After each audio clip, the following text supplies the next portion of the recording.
Hello, it's Blue Orange 22. So here's something to consider. Right now in Finland, women are regulating and controlling men's bodies. You might be wondering what I mean by that. Let me explain. Finland's newly elected government features a female-led coalition, including a female prime minister. Now, there's nothing wrong with that. But at the same time, Finland also practices mandatory conscription or national service, mandatory military service, but only for men. So let's consider what that means. Feminism comes of age in Finland as female coalition takes the reins. Now, it happens last year. The newly elected government of Finland is almost all women, and the coalition is being led by women, as you can see in this picture here. And this is the Prime Minister of Finland, Sanna Marin, also a woman. Now, just to be clear, I have absolutely nothing against women in politics. That's not the point of this video. This is just to stress that women are now in complete control of the government in Finland.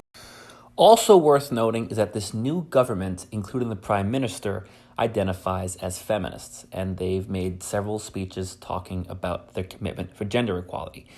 Finland is indeed very committed to gender equality.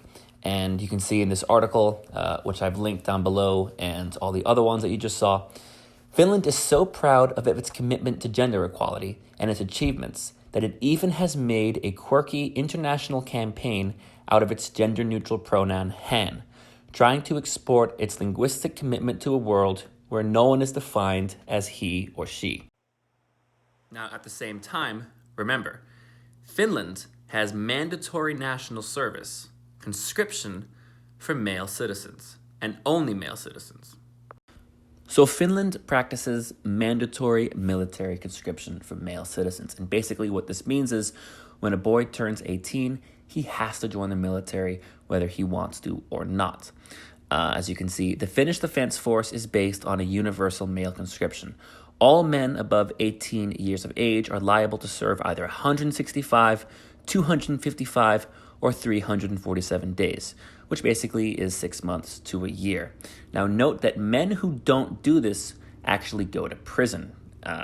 As you can see here, any Finnish citizen who refuses to perform both military and civilian service faces a penalty of 173 days in prison, minus any served days. I've also linked this article, which talks about the conscientious objectors in Finland and how they go to jail for. Now, note, there is an alternate civilian service if you don't want to join the military. It lasts for a year, but basically, that's still being forced to do something that you don't want to do, because if you don't do it, you'll go to jail. So, let's just consider what that means. Military service is mandatory, meaning men in Finland have to go through the conscription process, or else they go to prison. Now, even if they choose the civil service, that's still being forced to do something that they don't want to do. So that's still the government controlling and regulating their bodies because they don't have the freedom or the right to do what they want to do or go to school or get a job for that period in conscription. The government is forcing them to do something with their body against their will.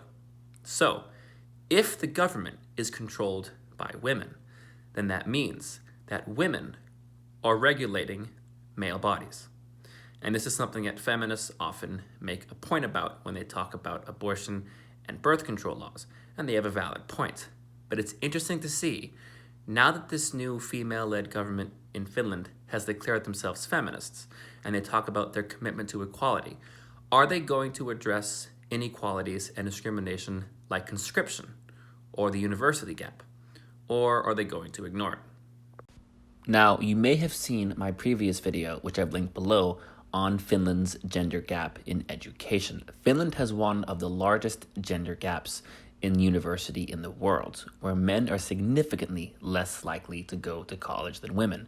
As you can see, the education gap between men and women in Finland is at a record-breaking level and continues to widen. Women earn 59% of degrees, which would of course imply that men only earn 41. Now, the question is, Finland's new Minister of Education is a declared feminist. This is her, Lee Anderson. If she's committed to gender equality, and if feminism is for equality for all, will she do anything about this gender gap?